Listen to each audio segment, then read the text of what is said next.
Anthony John Agnello, another of our terrific editors and contributors here on The Escapist, had a great piece up on the site recently that you should definitely give a read that's all about VR and gaming and how virtual reality is both this really cool thing finally coming into its own and also the interesting paradox of how, for all the talk about how it puts you deeper into a game, it also kind of does the opposite by making you even more aware of how limited your actions therein actually are. Look, just pause this episode and go read it if you haven't already. It's really, really good.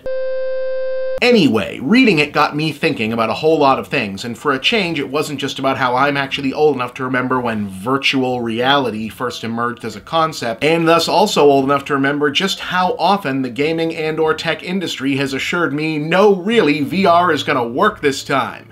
This time. This time. No, for real though, this time. This time. No, this time. No, for real, this time we got it. Forces of darkness, empower me! Take me back to my virtual reality!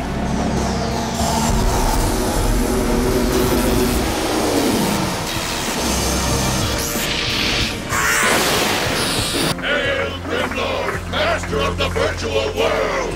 But okay, what it mainly got me thinking about was something that really pisses me off about video games in general lately, because yes, I am a grump, so even nice, thoughtful things about gaming will very quickly remind me of something that pisses me off, and that's the constant talk about immersion. This is a word that I didn't feel like I used to hear all that much when it came to games and games design outside the specific VR niche, but now I hear all the time, and it always seems to describe some annoying or pretentious design decision that's invariably making a game less intuitive or less enjoyable, to me anyway, or obtuse in some way, but I'm supposed to regard as either necessary or an outright stroke of genius for increasing my sense of being immersed in the game, usually as it relates to narrative or interactivity choices. Why is this already somewhat esoteric storyline being pieced out or fragmented or relayed environmentally instead of just telling me what the scenario I'm supposed to be involved in here? It's more immersive that way. Why is the inventory mapped to the trigger scrolling? Why can't I just pause and bring up a full menu? Pausing and digging through your inventory would break the spell of immersion. Now yes, I pick on those two examples because they're both obviously bullshit. The reason for those design annoyances is entirely because all of game development today is overwhelmingly focused on the big money prize of online multiplayer open world, where pausing is less of a thing because it has to be, so you have to be going through inventory on the fly mid-action, and storytelling needs to be communicated in a way that still gets across while people are futzing around with their friends or doing stuff out of order rather than just, you know, showing a damn cutscene, and if this means the single player experience is going to get degraded in the process, apparently that just doesn't f***ing matter. Either way, with apologies to the game designers out there to whom, for a change, I do not mean this in any way as a personal attack of some kind, I do not give a shit about immersion when it comes to games, and I cannot imagine I'm alone in this because, well, video games aren't immersive.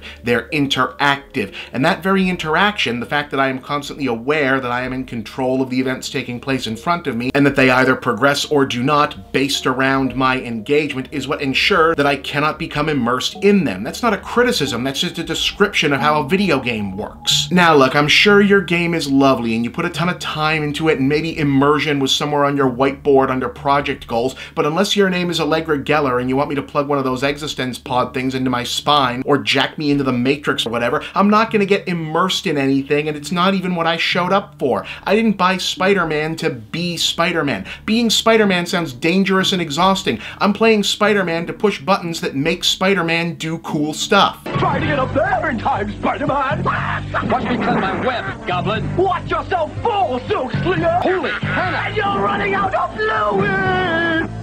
Is this more action than even Spider-Man can handle? Whoa!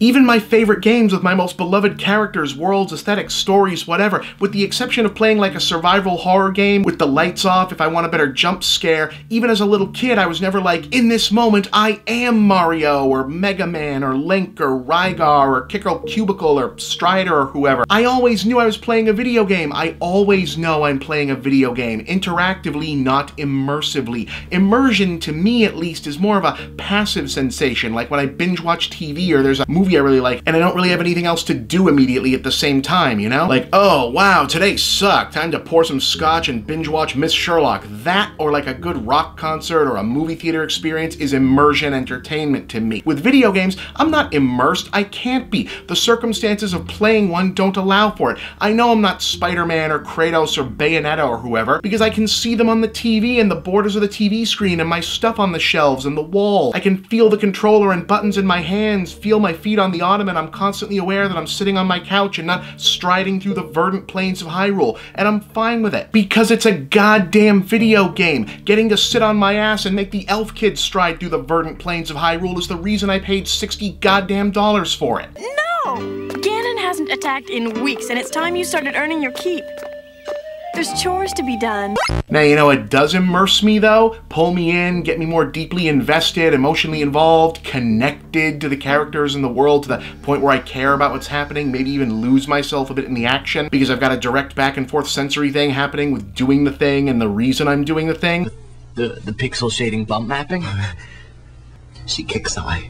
A good story. Good characters, compelling characters. Doesn't necessarily need to be some deep or overly complex shit. There's a whole spectrum of happy mediums between hey monkey, hands off the girl, and whatever the hell was eventually going on in Metal Gear. If immersion is the goal, a solid setup related in an engaging, compelling fashion will do the trick better than a lot of pretentious meta-psychological flashiness. Hell, I can still remember forcing myself through the impossible first Ninja Gaiden because I was invested in how the story would come out, and that story was just 80s anime boilerplate bullshit. And I promise you, no one is on pins for Squeenix to finish the Final Fantasy VII Remake because they're just that eager to relive the circa 1997 Squaresoft menu system. Look, design however you want. I respect game design as an art form. I wouldn't tell David Lynch he wasn't allowed to not have chapter stops on the Mulholland Drive DVD because he thought letting people jump to the sex scene cheapened the narrative. I'm not going to tell you that you can't relay the plot to me by making me find a bunch of audio logs or do sliding puzzles or run voiceovers while I'm walking down an overly narrow hall with the walking speed artificially slowed down or whatever, but I will tell you that I'm always going to be more annoyed than immersed, and the whole time I'm mostly going to be wishing that we could just go back to stopping the goddamn game for a minute, playing the cutscene that tells me what my next mission is so we can get back to the fun f***ing part of the game. Just a thought.